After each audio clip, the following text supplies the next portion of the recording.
جناب محبوب عالم صاحب، شعراء اکرام، حاضرین مجلس، السلام علیکم۔ بہت ہی اچھے اشعار تو سننے کو ملے، عام طور پہ شعراء گفتگو نہیں کرتے، لیکن آج سبھی نے بہت عمدہ گفتگو، آپ نے بھی اور ڈاکٹر صاحب آپ نے بھی بہت ہی اچھی، اور آپ نے تو کمال ہی کر دیا۔ آپ ہمیشہ جب گفتگو کرتے ہیں تو میں پہلے بھی کہہ چکا ایک پروگرام میں کہ یہ جو تصوف ہے یا صوفیزم ہے،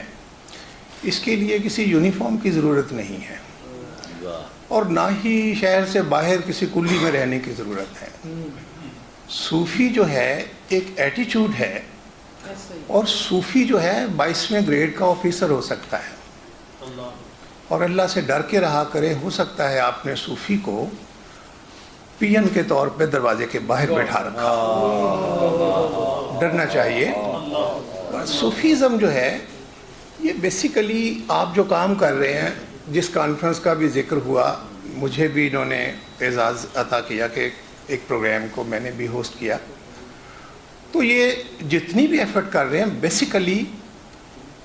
اپنے ارد گرد کے لوگوں کو نارمل کرنے کی کوشش کر رہے ہیں کہ انسانوں کی طرح ہم سب بیہیو کریں، اور فرقوں کے نام پہ اور عقائد اور نظریوں کے نام پہ اور رنگوں کے نام پہ یہ جو نفرت ہے، اس میں کمی آنی چاہیے۔ یہی فلسفہ حسین ہے۔ دیکھیے، کوئی واقعہ بظاہر یہ ایک مسلمانوں کے ہاں ایک واقعہ ہوا ہے، کربلا، اور ہم نے شیعوں کے کھاتے میں ڈال دیا آخر میں، لیکن اس واقعے کی طاقت دیکھیے کہ جب اس میں ثقافتی توانائی شامل ہو جاتی ہے تو یہ واقعہ صرف مسلمانوں کا نہیں رہتا، یہاں ہندو بھی آ جاتے ہیں، سکھ بھی آ جاتے ہیں، عیسائی بھی ماتم کرتے نظر آتے ہیں۔ ہمارے اس لاہور میں جس میں ہم موجود ہیں،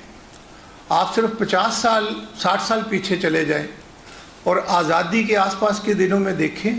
کتنے ہندو قبیلے تھے اس شہر کے ممتاز گھرانے جو ماتم اور زنجیر چلاتے تھے، اور جب یہ جو محرم کا استقبال ہوتا تھا، صوفیہ نے بھی بڑی اچھی بات کہی، تو اس میں ہم محرم کا استقبال کرتے تھے تو سارا شہر غمزدہ ہو جاتا تھا۔ ایک ٹورسٹ ہیں محمد بلخی، انہوں نے لکھا، کہتے ہیں میں لاہور میں داخل ہوا، میں نے دیکھا کہ سارا لاہور سڑکوں پہ تھا اور یا حسین کی آوازیں آ رہی تھیں، اور بازار بند تھے، اور اتنی دنیا تھی۔ اس نے کہا بھگدڑ مچنے سے 50 ماتمی اور 25 ہندو جو ہیں وہ ہلاک ہو گئے۔ اب یہ دیکھیے کہ آپ لاہور والے کس طرح محرم کا استقبال کرتے رہے۔ آپ کوئی لاہور پہ کتاب پڑھ لیں، یادگار چشتی پڑھ لیں، سید محمد لطیف کی پڑھ لیں، کنیا لال کی پڑھ لیں، کوئی کتاب پڑھ لیں، اس میں محرم کے صفحے جو انہوں نے محرم کے نقشے کھینچے ہیں وہ پڑھ کے دیکھیے۔ یعنی پہلی محرم کو مجالس ہوتی تھی، سنیوں کے ہاں الگ ہوتی تھی، شیعوں کے ہاں الگ ہوتی تھی، اور اس نے لکھا کہ صرف فرق اتنا ہوتا تھا کہ شیعوں کے ہاں جو مجالس تھے اس میں ایک سیاہ رنگ کا ممبر رکھا جاتا تھا، سنی نہیں رکھتے تھے، لیکن مرثیہ خان اسی طرح پڑھتے تھے، ان کے گھروں میں بھی وہ بھی روتے تھے، دونوں یعنی سیکٹر جو ہیں وہ اپنی علم بھی نکالتے تھے۔ اور جو ابھی میں نے عرض کیا کہ جو ثقافت کی طاقت ہوتی ہے وہ یہ ہوتی ہے کہ جیسے آپ آج لکھنؤ کا محرم دیکھیں نا، آپ اس پہ سوشل میڈیا پہ بھی نکال لیں، کوئی ریل دیکھ لیں، لاہور کا محرم بھی بالکل یہی تھا۔ لاہور کے محرم میں سنی شیعہ مل کے جب وہ جلوس نکالتے تھے تو سب سے آگے ہاتھی، گھوڑے اور اونٹ ہوتے تھے، اور ان پہ بڑے بڑے تاشے رکھے جاتے تھے، اور اس کے پیچھے جو ہیں وہ پھر گتکے والے، اس کے پیچھے تلوار زن، اس کے پیچھے نوحہ خان، اور آخر میں تازیہ، یعنی جو ماتم کرتے ہیں۔ اب وہ جو سنی تھے، سنیوں کے تو میں نے بھی ایسے جلوس دیکھے ہیں اپنے بچپن میں کہ جس میں آگے آگے شیعوں کا تعزیہ جاتا تھا، پیچھے سنیوں کا پراپرلی ایک تعزیہ سنیوں کا بھی جا رہا ہوتا تھا، اور انہوں نے یعنی صرف ایک نصف پون صدی پہلے تک غم حسین پہ مسلمانوں کا اجماع تھا،